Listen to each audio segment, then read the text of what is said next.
Somebody came up to me and said, do you want to sell your house? And I said, yeah.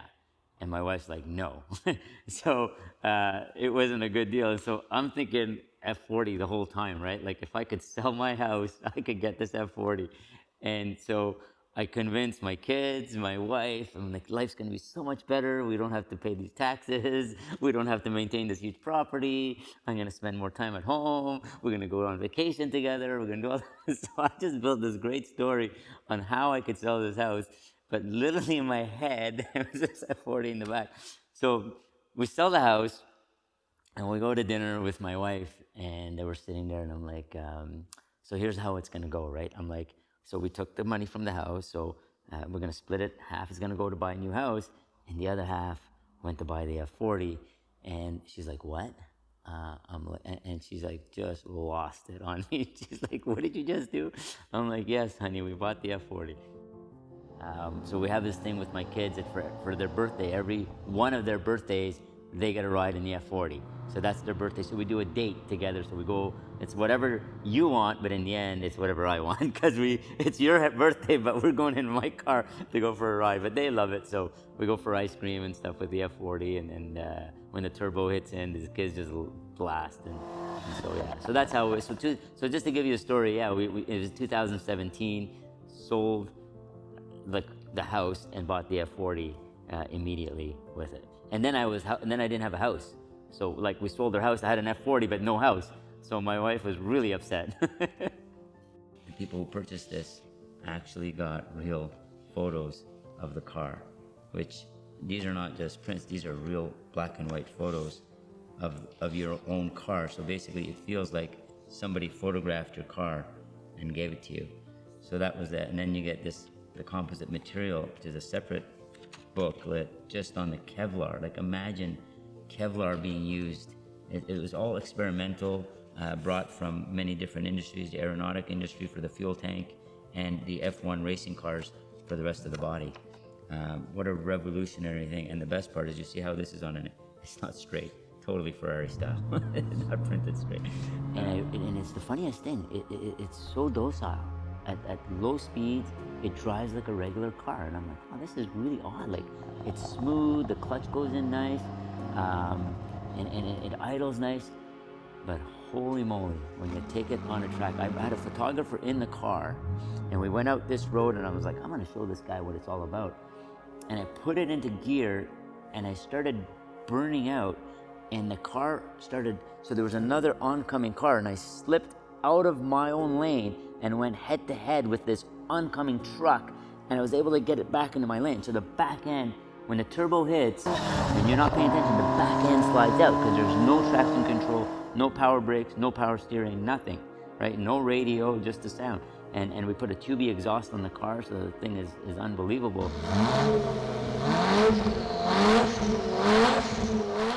But it's so docile, and then it bites you in the ass once you hit the turbo, and it's super scary. So the steering actually gets lighter and lighter. If you look at other cars of modern day, they've got so much electronics in the car that you're not really driving the car. It's the computer driving the car, and you're just pressing the gas. And I mean, I'm over exaggerating, right? If you're talking about Porsche GT3 RSs or any other modern, Ferrari, it's not the same because you're controlling that engine, you're controlling that turbo. You see the bars increasing on the barometric pressure, increasing on the turbo boost, and then it hits, right? That stuff, that even that turbo lag that people try to get rid of, it's a blast because you just don't know when it's gonna kick in, right? So when I was younger, really young, as a kid, I was fascinated by engines and airplanes and mechanical parts, but my dad never owned a car. He hated cars. We had no money. We grew up, quite poor. We lived we grew up in Montreal, being a first-generation immigrant, and we didn't even have a car for years and years. So I can't say, it came from a family, but I've always been interested in the little details. Being a surgeon just brings me to the fine, technical things, and I love to figure out how things work. So just my love for engines started, and I never had any money to buy a car, so I would look at them, but I never got anywhere with it. Again, we're going to talk about this, but we're looking at selling the F40 now, and I would love to have the opportunity to choose the next buyer, because I think it's a privilege to be able to share these cars with the right people that are going to appreciate it, and it brings me a lot of joy to see my F40 being used by another family, another bunch of children, and so that's what I'm trying to hope for. So we bought the Gullwing in 2012 with my kids, and the way I did it is I said, I'm not buying the car until I test drive it. And you'll see it's in the Montreal Gazette, the newspaper articles there. I put the 3 kids, one on the chair beside me, and the other 2 in the trunk. It's got a glass trunk space. We put them in the trunk, and we drove up and down a dirt road, trying all the gears into 4th gear on a dirt road with the kids in the glass.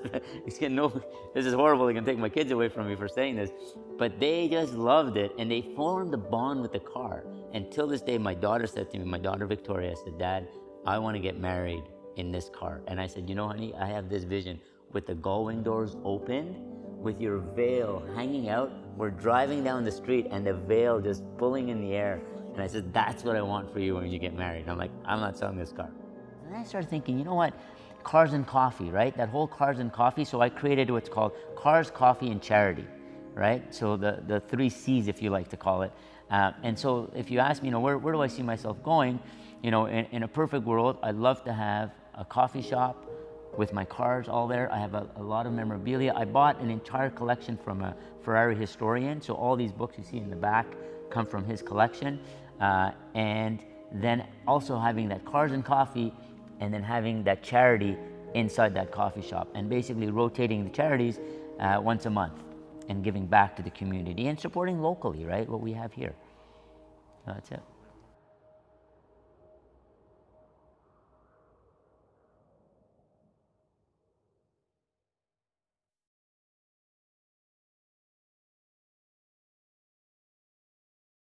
This is a 1967 Ferrari Dino 206 SP. So SP is sport prototype. So it raced in the prototype class, and this is it, number 34. This is 1967 Sebring, and you could see the GT40, GT40, GT40, 906s, Porsches, other Ferraris, historic race.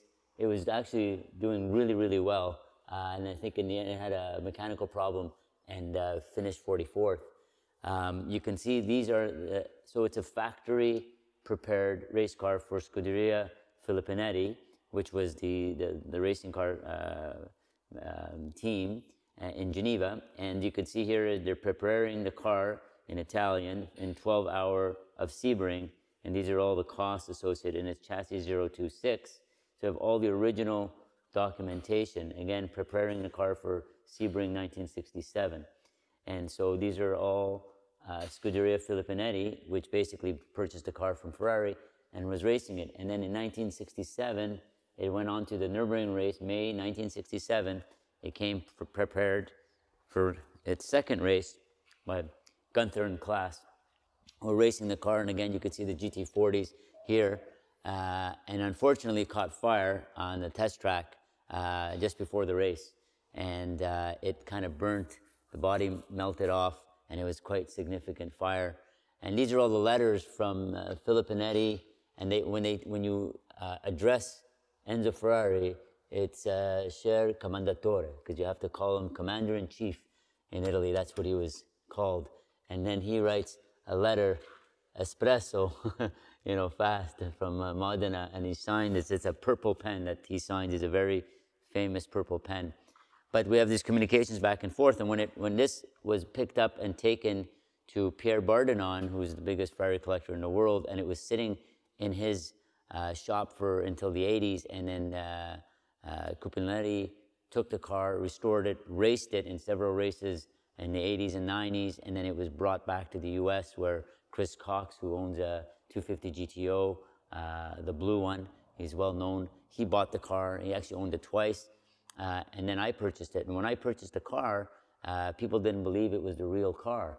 And when we brought in Ferrari to inspect the car to say, hey, this is the car from the races, and it's the 026 chassis, they didn't believe it at first, but then they brought in metal spectrometry from the Ferrari factory, came to California where I had the car, and they did 100 samples of the actual pieces of the chassis, and they proved by metal spectrometry that this is the real car, and then they accepted to certify the car, and now it's being under a 2-year Classic A at Ferrari factory, being fully restored by the factory, and will be presented hopefully at Hampton Court in England in September. That is the real deal, my friend.